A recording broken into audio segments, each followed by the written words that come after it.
Kolkata science സിറ്റിയിലെ അക്വേറിയത്തിനുള്ളിലെ കാഴ്ചകളാണ് ഈ വീഡിയോയിലുള്ളത്. ഇതിനകത്ത് ഒരുപാട് മീനുകളുണ്ട്. ഇതിൻ്റെ എല്ലാത്തിൻ്റെ പേരെനിക്കറിയില്ല. അതുകൊണ്ട് ഈ വീഡിയോയിൽ മീനുകളെ പറ്റിയുള്ള വിവരങ്ങളല്ല, മറിച്ച് കൊൽക്കത്തയിലെ വിശേഷങ്ങളാണ് ഞാൻ പങ്കുവയ്ക്കുന്നത്. ആദ്യം അവിടുത്തെ നല്ല കാര്യങ്ങളൊക്കെ പറയാം. അപ്പോൾ അതിലൊരു സംഭവമാണ് അവിടുത്തെ ക്ലൈമറ്റ്. ഭയങ്കര ഒരു മൂടിക്കെട്ടിയൊരു കാലാവസ്ഥയാണ്. അതായത് വലിയ വെയിലൊന്നുമില്ല. അതുകൊണ്ട് തന്നെ നമുക്ക് വലിയ ചൂടെടുക്കുന്ന പ്രശ്നങ്ങളൊന്നുമില്ല. അല്ലെങ്കിൽ വെയിൽ, സൂര്യാഘാതം ഏൽക്കുക അങ്ങനത്തെ പ്രശ്നങ്ങളൊന്നും തന്നെ അവിടെ ഉണ്ടാവുന്നില്ല. ഇനിയിപ്പോൾ ഞാൻ പോയ സീസണിൻ്റെ ആണോ എന്നെനിക്കറിയില്ല. ഞാനൊരു ഏപ്രിൽ അവസാനത്തോടു കൂടിയാണ് അവിടെ ചെന്നത്.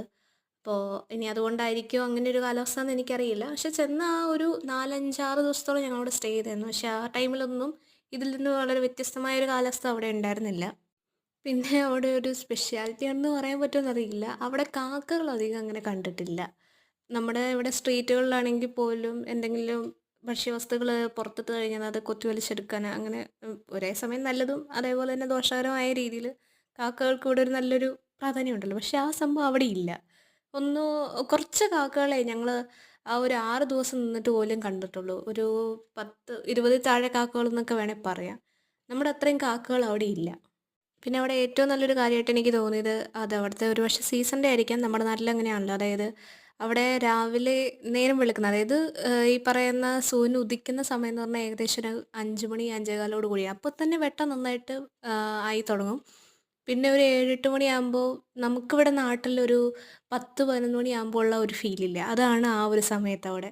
അവിടെ 10 മണിയാകുമ്പോൾ തന്നെ നട്ടുച്ചയായി എന്നുള്ള അവസ്ഥയാണ്. അതുപോലെ തന്നെ നേരത്തെ നേരം ഇരുട്ടുകയും ചെയ്യും. അതായത് സൂര്യൻ ഏകദേശം ഒരു 5 മണി ആ ഒരു സമയമാകുമ്പോൾ തന്നെ അസ്തമിക്കുന്നാ തോന്നുന്നത്. ഒരു 5:30, 6 മണിയാകുമ്പോഴത്തേനും നല്ല ഇരുട്ടാവും. അതായത് നമുക്കിവിടെ ഒരു 7 മണി 8 മണി സമയമാകുമ്പോൾ ഉണ്ടാകുന്ന ആ ഒരു ഇരുട്ടാണ് 6 മണിയാകുമ്പോൾ തന്നെ അവിടെ ആവുന്നത്. പിന്നെ നമ്മൾ പലപ്പോഴും വാർത്തകളിലും റീലുകളിലൊക്കെ കണ്ടിട്ടുള്ളതാണ് അവിടെ വലിയൊരു ഫുഡ് സ്ട്രീറ്റ് തന്നെയുണ്ട്.